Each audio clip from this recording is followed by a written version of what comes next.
Good afternoon, Mr. Chaskalson. Thank you, Chair.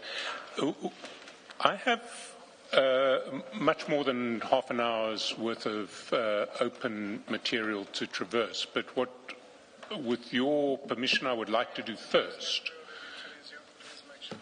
is, after I've switched off my phone, is to move the in-camera application so that we know where we stand in relation to the in-camera application, and then to use whatever time remains today to do a piece of the open material.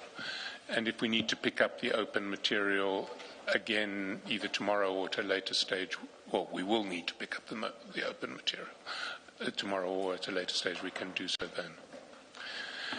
then.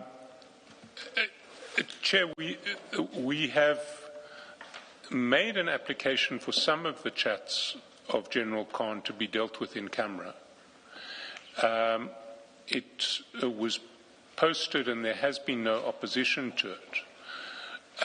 But for the benefit of the public, I would like to explain at least the two central principles as to why we need to deal with those chats in camera. And the context, of course, is that before he was shot, General Khan had flagged the confidentiality of some of the information and had brought an in-camera application himself, which was subsequently withdrawn. But it is clear to us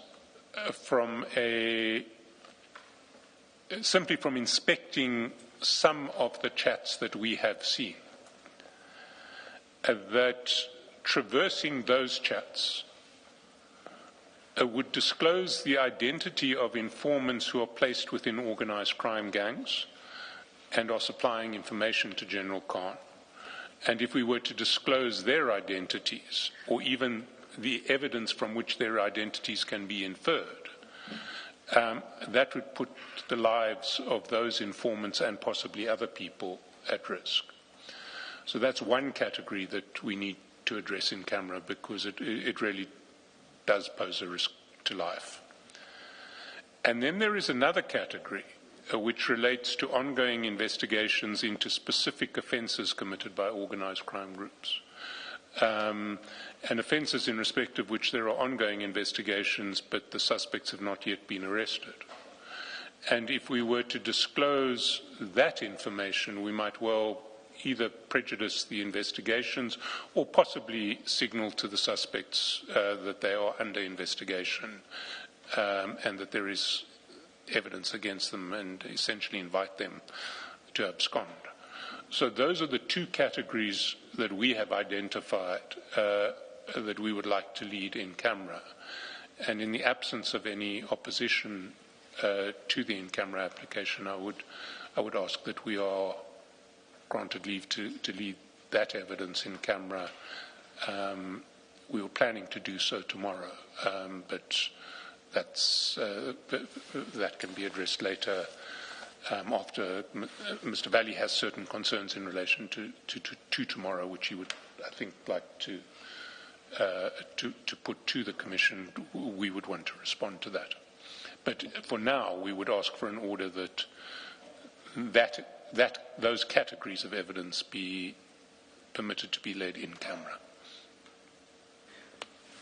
Thank you, Mr. Chaskalson. Mr. Valley, before you state the concerns that Mr. Chaskalson has referred to, I assume that there's no opposition to the application itself. Indeed, Chair, and it's not because there's an intention to not oppose. It is simply because we are unable to extract instructions at this stage from our client.